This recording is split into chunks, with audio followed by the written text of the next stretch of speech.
नमस्कार दोस्तों, स्वागत है आपका हमारे यूट्यूब चैनल सूर्य आईक्यू एकेडमी में। आज का हमारे चैप्टर का नाम है भक्ति एंड सूफी मूवमेंट्स। इस चैप्टर में जो भी हम नोट्स यूज़ कर रहे हैं वो आप हमारी ऐप सूर्य आईक्यू एकेडमी से डाउनलोड कर सकते हैं। ये प्ले स्टोर पे अवेलेबल है, या आप हमारे टेलीग्राम चैनल से भी डाउनलोड कर सकते हैं।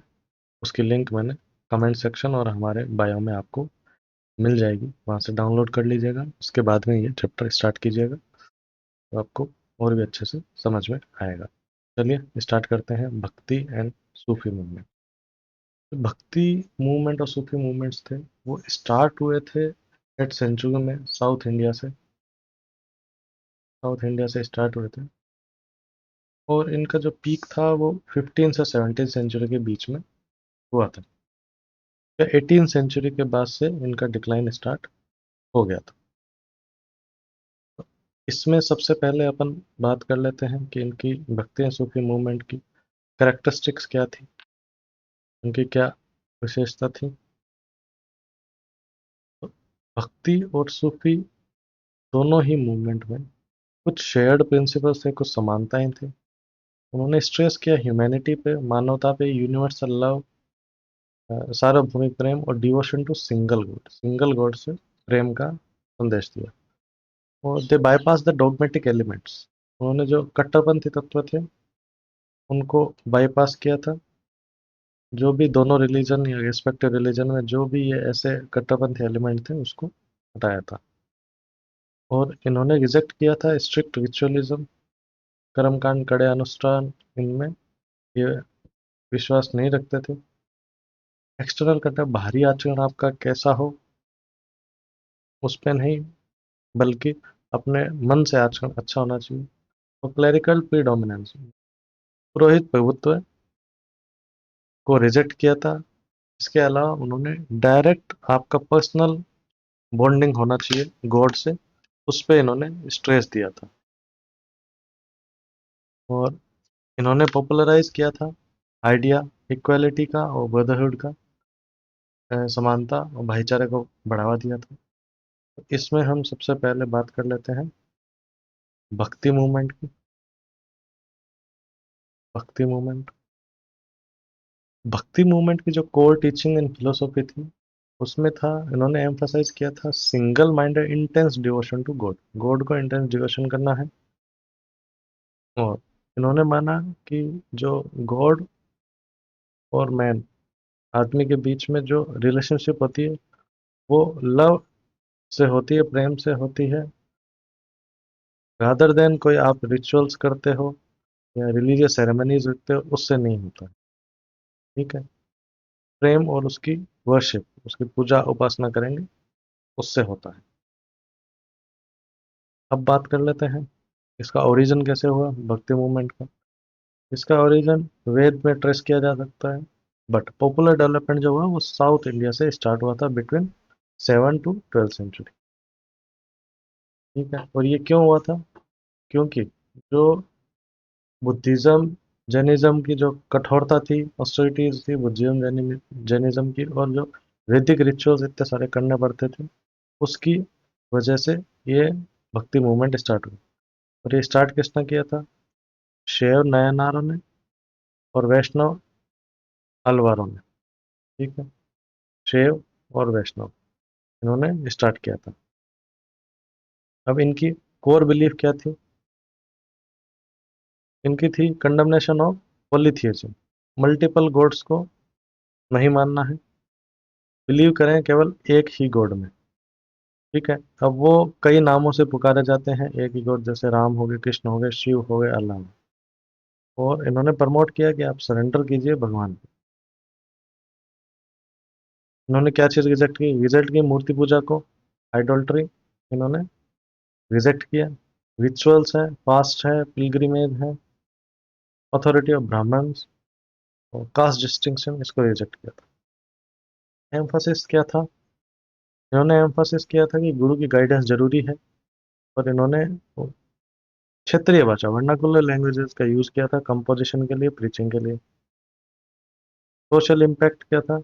इन्होंने जो सती की प्रैक्टिस है, कास्ट रिजिडिटी है, उसको हटाने के लिए प्रयास किया था। और इन्होंने एनकरेज किया था वुमेन्स को कि कीर्तन ज्वाइन करें। ये आए क्यों थे मूवमेंट? क्योंकि एविल प्रैक्टिसेस जो मैंने आपको बताई थी उसकी वजह से, और फियर ऑफ इस्लाम ज़्यादा फैल जाएगा इसकी वजह से ये इमर्ज हुए थे। और जो वैष्णविज्म है, सूफी सेक्ट है, और ग्रेट रिफॉर्मर्स बहुत सारे आए थे उस टाइम, उसकी वजह से ये भक्ति मूवमेंट स्टार्ट हुआ। आइए अब बात कर लेते हैं भक्ति मूवमेंट में दो different different school of thought थी, उनकी बात कर लेते हैं। पहली स्कूल थी सगुण। ये मानते हैं कि गॉड जो भगवान है उनका फॉर्म ही होता है, एट्रीब्यूट्स और रूप और गुण उनके दोनों होते हैं, और वो मैनिफेस्ट होते हैं, उसकी वजह से वो अवतार लेते हैं, और मूर्ति का रूप भी जो है, तो ये सगुण सगुण मानते हैं, सगुण थॉट है। और जो पोइट्री है वो प्रेम से ही है, लव में, भगवान से लव के लिए लिखी गई, उसी में रूटेड है। निर्गुण भक्ति, निर्गुण स्कूल ऑफ थॉट क्या मानते हैं? ये बिलीव करते हैं गॉड में, बट उसकी कोई फॉर्म नहीं है और एट्रीब्यूट नहीं है, उसके कोई गुण नहीं है, उसको कोई रूप नहीं है। और इसकी जो पोइट्री है वो ज्ञानश्री है, ज्ञान पे आधारित है।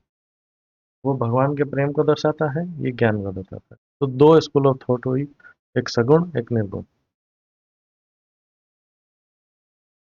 अब जो वेदांत के संत हुए उनके बारे में पता कर लेते हैं। उन्होंने, इन संतों ने जो भक्ति का पाथ था उसको वेदांत के पाथ से जोड़ने का कोशिश की। उसमें सबसे बड़े संत हुए शंकराचार्य। इन्होंने अद्वैत वेदांत की फिलोसॉफी को, नॉन ड्यूअलिज्म की फिलोसॉफी को प्रमोट किया। ये कह रहे हैं कि गॉड भगवान और जो वर्ड क्रिएट हुए दोनों एक ही है, दोनों अलग अलग नहीं है। ब्रह्मा कॉन्शियसनेस, जो अल्टीमेट रियलिटी है वो एक ही है। और आत्मा का जो अल्टीमेट रियलिटी परमात्मा है, उससे कोई अलग नहीं है, दोनों एक ही है। इन्होंने जो बुद्धिज्म की जो एसेंस थी उसको हिंदुइज्म एसेंस, जो थॉट थी, जो सार था उसका, वो हिंदू थॉट में मिलाया, और इन्होंने यूनिफाई किया क्षणमत ट्रेडिशन को यूनिफाई किया, क्षणमत ट्रेडिशन वर्शिप की प्रमोट की। क्षणमत क्या होता है? उसमें 6 गॉड होते हैं, भगवान शिव, भगवान विष्णु, शक्ति, भगवान गणेश, सूर्य और स्कंद। इस ट्रेडिशन में सारे 6 गॉड्स की एक साथ पूजा की जाती है। तो आप इसमें से कोई भी गॉड को ऑनर कर सकते हैं। ठीक है? और इन्होंने ऑर्गेनाइज किया दशमानी जो संन्यास सिस्टम है उसको भी ऑर्गेनाइज किया। अब बात करते हैं रामानुजाचार्य। इन्होंने श्री वैष्णव जो ट्रेडिशन है उसको बढ़ावा दिया, और इन्होंने क्वालिफाइड नॉन ड्यूअलिज्म को प्रमोट किया। इन्होंने आर्ग्यू किया कि डिस्टिंक्शन है आत्मा और ब्रह्मा। इन्होंने एम्फसाइज किया कि आप कंप्लीट सरेंडर करें, और ये बात सभी के लिए अवेलेबल है, चाहे वो शूद्र हो चाहे दलित हो। ठीक है। निम्बार्क, इन्होंने फिलोसॉफी दी भेदाभाद की, जो मानती है कि गॉड, भगवान, सोल, आत्मा और वर्ड आर आइडेंटिकल, तीनों समान है बट फिर भी डिस्टिंक्ट है। मध्वाचार्य, ये अद्वैत और विशिष्ट अद्वैत के क्रिटिक रहे हैं, और इन्होंने प्रीच किया द्वैत, ड्यूअलिज्म। उन्होंने बोला जो डिवाइन है वो सेपरेट है ह्यूमन कॉन्शियसनेस से, ह्यूमन की जो आत्मा है उससे परमात्मा अलग है। वल्लभाचार्य, इन्होंने फिलोसॉफी बनाई शुद्ध अवधेत, हाँ, शुद्ध अद्वैत, प्योर नॉन ड्यूअलिज्म, इनकी फिलोसॉफी को पुष्टि मार्ग भी बोला जाता है। और इस ट्रेडिशन में जो भगवान कृष्ण हैं उनको श्रीनाथ जी के टाइटल से पूजा की जाती है। तो ये वेदांत संत हुए। अब अपन बात कर लेते हैं रीजनल डेवलपमेंट क्या हुआ भक्ति मूवमेंट में, उसके की फिगर्स कौन कौन थे।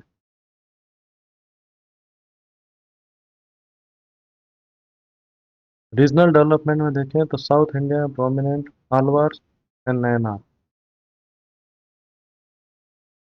आलवार है वो वैष्णव संत है।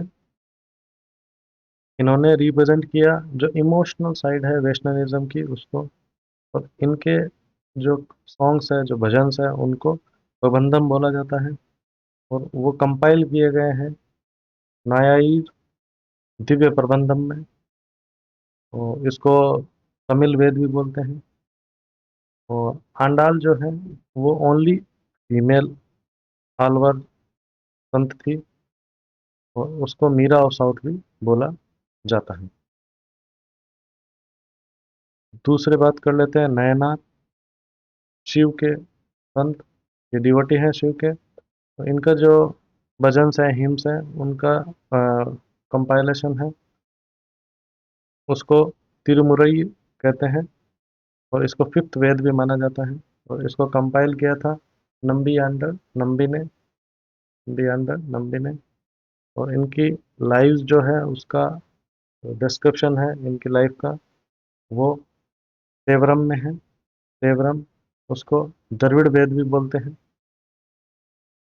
और ये एक इम्पोर्टेंट फिगर थे केराइकल अमैयार, वो नयनार संत संत ही थे। चलिए आगे चलते हैं। अब हम बात कर लेते हैं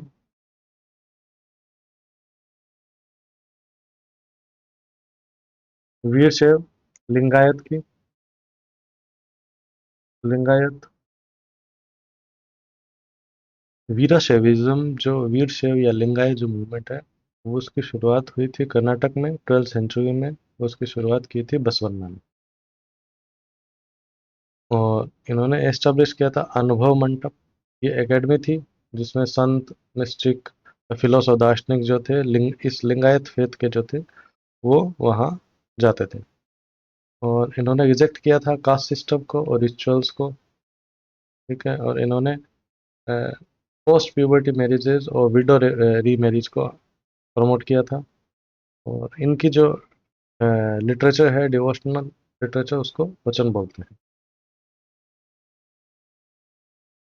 अब अपन बात करते हैं नॉर्थ या ईस्ट इंडिया में कौन कौन से संत हुए थे। रामानंद 15th सेंचुरी में, ये फॉलोअर थे रामानुजा के। और ये फाउंडर थे संत परंपरा के नॉर्थ इंडिया में। और इन्होंने श्री राम की वर्शिप का एडवोकेसी की थी। और इन्होंने बहुत सारे डिसाइपल है, बहुत सारे शिष्य भर्ती किए थे सारी कास्ट से। और इनकी जो वर्सेज हैं वो गुरु ग्रंथ साहिब में मेंशन है। और इनके जो 12 डिसाइपल थे, 12 शिष्य थे, उनको अवधूत के नाम से भी जाना जाता है। अब बात करते हैं कबीरदास, ये कौन से स्कूल से थे, निर्गुण के थे।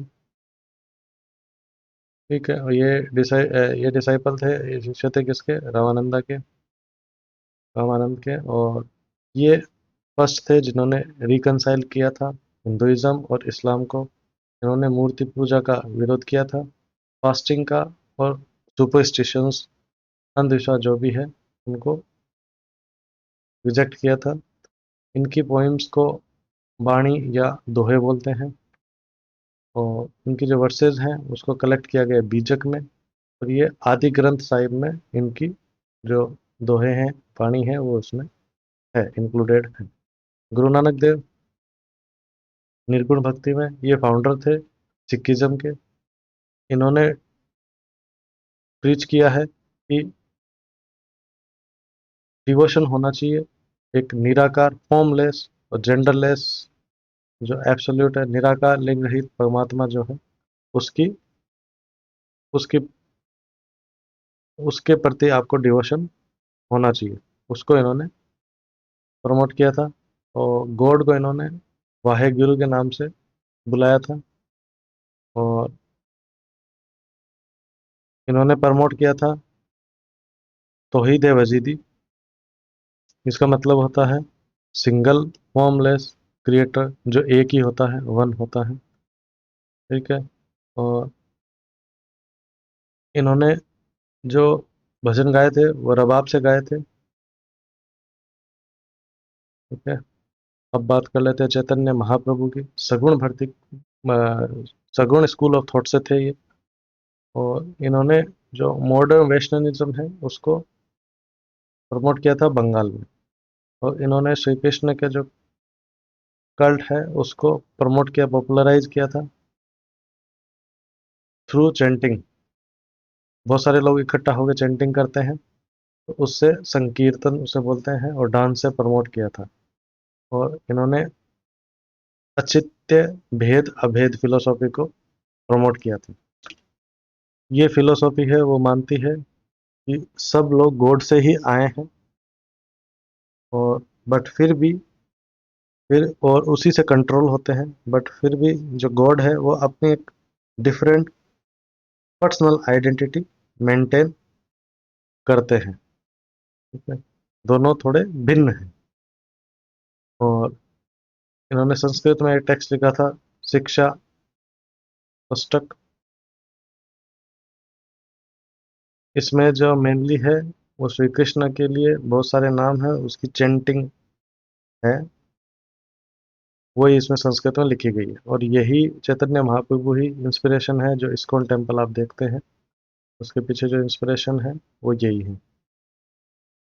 आगे चलते हैं। शंकर देव सगुण भक्ति में इन्होंने असम में प्रचार किया था।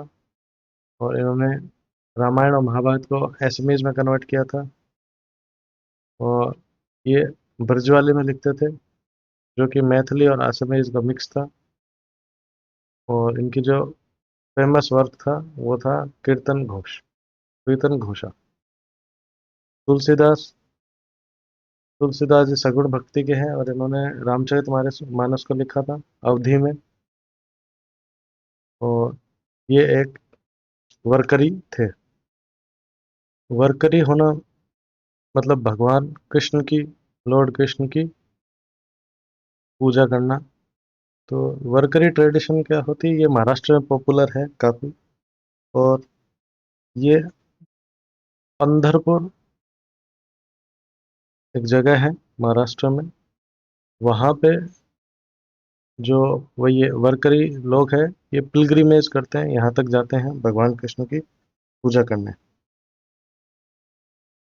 ये एनुअल प्रैक्टिस है, यहाँ पे एनुअली लोग जाते हैं। तो तुलसीदास जी भी वर्करी थे। अब बात कर लेते हैं सूरदास। ये सगुण भक्ति में ही बिलीव करते थे, और ये डिवोटी थे राधा और कृष्ण के। और ये फेमस है और सूर सागर और सूर सरवली ब्रज भाषा। गुरु घासीदास ये मोनोथीस्ट थे। इन्होंने सतनामी कम्युनिटी छत्तीसगढ़ में एक समुदाय बनाया, और ये इक्वलिटी में विश्वास करते थे। और जो कास्ट सिस्टम है उसको काफ़ी क्रिटिसाइज किया था। अब बात करते हैं महाराष्ट्र संत की। ज्ञानेश्वर हैं, वो फाउंडर थे भक्ति मूवमेंट के महाराष्ट्र में 30th सेंचुरी में। तो इन्होंने ज्ञानेश्वरी लिखी, एक कमेंट्री है जो कि भगवत गीता पे। और इनका जो अदर वर्क है वो अमृतानुभव। और ये वर्शिपर है विठोपा के, भगवान श्री कृष्ण के। और इन्होंने नाथ योगी ट्रेडिशन को फॉलो किया।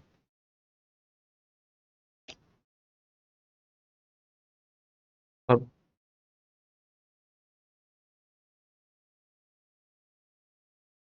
एकनाथ इन्होंने भी कमेंट्री की है, किस पे, भगवत गीता पे। और नामदेव थे, वो ओनली निर्गुण संत थे, बाकी सब सगुण थे महाराष्ट्र में। और ये भी बिलोंग करते थे वर्करी ट्रेडिशन पे, लॉर्ड विथोबा भगवान कृष्ण के लिए। जो अभी आपको मैंने बताया था वर्करी ट्रेडिशन क्या होता है। क्योंकि एनुअल पिलग्रिमेज पे जाते हैं। पंढरपुर, जो कि सोलापुर डिस्ट्रिक्ट में है, महाराष्ट्र में। और तुकाराम है, उन्होंने फाउंड किया था वरकरी सेक्ट जो है, तो इनकी टीचिंग्स है अभंग में। और रामदास थे, वो ऑथर थे दास बोध के। इस बुक में जो भक्ति है प्लस जो डे टू डे लाइफ की जो प्रैक्टिकल विजडम है उसका मिक्सचर है। और कई सारी वर्सेज हैं जिसमें डायलॉग है गुरु और शिष्य डिसाइपल के बीच में। ठीक है, अब चलते हैं अपन ऐसे भक्ति मूवमेंट जो है वो अपना पूरा होता है। अब हम चलते हैं सूफी मूवमेंट पे। सूफी मूवमेंट, सूफीज्म जो है तसव्वुफ, वो रिकॉग्नाइज किया जाता है मिस्टिकल डायमेंशन है इस्लाम की। और ये जो इनर साइड है इस्लाम की उसको रिप्रेजेंट करता है। सूफी मतलब वूल, वूल मतलब ऊन। ठीक है, इसका मतलब वो लंबे जो कपड़े पहनते थे उसको, इसलिए उसका सूफी मूवमेंट बोला गया। इसका ओरिजिन कहाँ हुआ? इसका ओरिजिन हुआ पर्शिया में 12th सेंचुरी में। इंडिया में 13th सेंचुरी में आया। साउथ इंडिया में 15th सेंचुरी में। तो पहले सेंटर थे वो थे मुल्तान एंड पंजाब। और इसके जो फर्स्ट सूफी सेंट थे वो कौन था? अल हुजवरी, दातागंज नक्शा, ये फर्स्ट थे। इसका फोकस क्या था? इश्क एंड डिवोशन, गॉड के प्रति इश्क एंड डिवोशन। ये बिलीव करते थे कि गॉड जो है वो माशूक है, बिलव्ड है। और जो सूफीज हैं वो आशिक है, लवर्स हैं। इनके according devotion is more important. आप रोजा रखें, प्रेयर, नमाज पढ़ें, वो सब इम्पोर्टेंट नहीं है। इम्पोर्टेंट है आपकी सच्ची श्रद्धा होनी, डिवोशन होना चाहिए भगवान के प्रति। डिसिप्लिन, इन्होंने डिसिप्लिन पे स्ट्रेस दिया। अगर आप डिसिप्लिन रहेंगे तभी आपको भगवान का नॉलेज होगा। और आंतरिक प्योरिटी होनी चाहिए आप में, इनर प्योरिटी होना चाहिए। जो ऑर्थोडॉक्स मुस्लिम है उन्होंने केवल बाहरी बाहरी जो आपका स्वभाव है उस पर जोर दिया था, इनर प्योरिटी पे कोई जोर नहीं दिया था। तो सूफी जो है उन्होंने, आप अंदर से आंतरिक इनर प्योरिटी होनी चाहिए आपको। ठीक है, आप अच्छा सोचें, अच्छा करें। और जो सूफीज़्म है वो फंडामेंटली जो बेस थी वो पीर मुरीद, टीचर स्टूडेंट ट्रेडिशन पे बेस थी। अब अपन कुछ सूफी टर्मिनोलॉजी और उनके कई ऑर्गेनाइजेशन हैं, कई शब्द, इनके शब्द हैं, उसको अपन समझ लेते हैं। वहदत उल वजूद, इसके अकॉर्डिंग जो गॉड है और जो क्रिएशन करने वाला है वो दोनों एक ही, दोनों अलग नहीं हैं। और इन्होंने ही एस्टेब्लिश किया था इब्न अल अरबी, जो ये है, एस्टेब्लिश किया था सिद्धांत की यूनिटी ऑफ बीइंग, गॉड और क्रिएशन है दोनों एक ही है। ठीक है, इन्होंने ये सिद्धांत दिया था। अब बात कर लेना फना। फना डिफाइन करता है कि जो डिवोटी है उसका मर्जर हो गया अल्लाह के साथ, और कंप्लीट सरेंडर होना चाहिए, और खुद को भगवान में मर्ज कर देना, मतलब खुद का एग्जिस्टेंस खत्म कर दें और एक परफेक्ट पर्सन बन जाए। और यही सिद्धांत फना है, और यही इसका डॉक्ट्रिन है। खुद की खुद को एनिहिलेट करके आप गॉड से मर्ज हो जाए। इंसान कामिल, इसका मतलब होता है एक एक ऐसा ह्यूमन जो कि परफेक्ट हो और उसमें सारे गुण हो, गुड वर्च्यूज हो। जिक्र तौबा, इसका मतलब भगवान का जिक्र करना और याद करना भगवान को ऑल द टाइम। पीर और मुर्शिद, पीर मतलब मास्टर, गुरु है, गाइड है। मुरीद डिसाइपल, वो इस पीर के गाइडेंस सुनता है। सिलसिला, मुर्शिद और मुरीद दोनों के बीच में लिंक होना, उसी को सिलसिला बोलते हैं। ये 12 ऑर्डर्स में डिवाइडेड था सूफीज्म, 12 सिलसिला थे। खाना, एक वर्शिप का प्लेस, और जहाँ पे सूफीज रहते थे। समा, म्यूजिकल रिसाइटेशन, और डांस करना स्पिरिचुअली तरीके से, तो भगवान से आस्था के लिए। ठीक है। वज्द, आध्यात्मिक अवस्था में डांस करना। ठीक है, वो हो गया समा। अब अपन बात कर लेते हैं सूफीज्म में जो स्टेजेस हुई डिफरेंट ओवर द पीरियड, में कौन कौन सी हुई। इसमें जो फर्स्ट स्टेज थी वो थे खानका, ये 10th सेंचुरी में स्टार्ट हुआ। ये गोल्डन मिस्टिसिज्म की सेंचुरी थी। सेकेंड स्टेज थी तरीका, 11 से 14th सेंचुरी। इसमें इंस्टीट्यूशनलाइज कर दिया था, ट्रेडिशंस और सिंबल्स थे वो स्टार्ट हो गए थे अटैच होने सूफीज्म से। थर्ड था तरीका, 15th सेंचुरी के बाद में। इस टाइम सूफीज्म काफ़ी पॉपुलर हो गया था। अब अगर बात करें जो सूफी के जो सिलसिलास थे, सूफी ऑर्डर सिलसिला जो थे, उसकी बात कर लेते हैं। सूफी ऑर्डर्स की बात कर लें तो ये दो कैटेगरी में आप डिवाइड कर सकते हैं। बाशरा, बाशरा ये इन्हें इस्लामिक लॉ शरिया को फॉलो करते हैं, और बेशरा वो शरिया से बाउंड नहीं थे, जैसे कलंदर हो गए, मलंग हो गए। तो इसमें जो सिलसिले थे, मेजर सिलसिले की बात कर लेते हैं। चिश्ती, ये सबसे इन्फ्लुएंशियल थे, और ये रूलर्स और स्टेट पॉलिटिक्स से साइड पे रहते थे, इनको उससे कोई लेन देना नहीं था। और इन्होंने इंडियन जो प्रैक्टिसेस थे योगा की, ब्रीथिंग की, वो यूज़ की थी। और समा और जो म्यूज़िक है वो मोस्टली चिश्ती सिलसिला से ही एसोसिएटेड है। इसके फाउंडर कौन थे? ख्वाजा अब्दुल चिश्ती। और जो इसमें थे शेख निज़ामुद्दीन औलिया थे, वो परफेक्ट थे, सिद्ध माने जाते थे। सुहरवर्दी की बात कर लें, ये पंजाब और मुल्तान में थे, और इनके जो संत थे वो काफ़ी रिच थे, और ये बाशरा में फॉलो करते थे। और इन्होंने स्टेट की जो सर्विसेज थी वो भी एक्सेप्ट की थी, और गवर्नमेंट से काफ़ी एसोसिएटेड थे, लाइक दिल्ली सल्तनत से। और ये इंट्रोड्यूस किया था बहाउद्दीन जकरिया ने। अब बात कर लेते हैं नक्शबंदी की। ये सबसे ऑर्थोडॉक्स थे, कट्टरवादी थे, और इन्होंने शरिया को स्ट्रिक्ट फॉलो करने का ऑर्डर दिया था, स्ट्रिक्ट फॉलो किया जाए। और इनके जो लीडर थे शेख अहमद सिरहिंदी, इन्होंने अपोज किया था शिया को, और इन्होंने रिजेक्ट की थी वहदत उल वजूद। इसके अकॉर्डिंग ये क्या होता है, इससे इसका मतलब होता है कि जो क्रिएटर है और हम हैं वो दोनों एक ही हैं।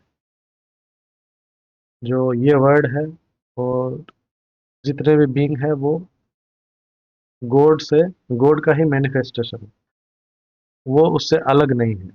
बट नक्शबंदियों ने जो ये यूनिटी थी एग्जिस्टेंस की, unity of existence, unity of existence, इसको रिजेक्ट किया था। ठीक है।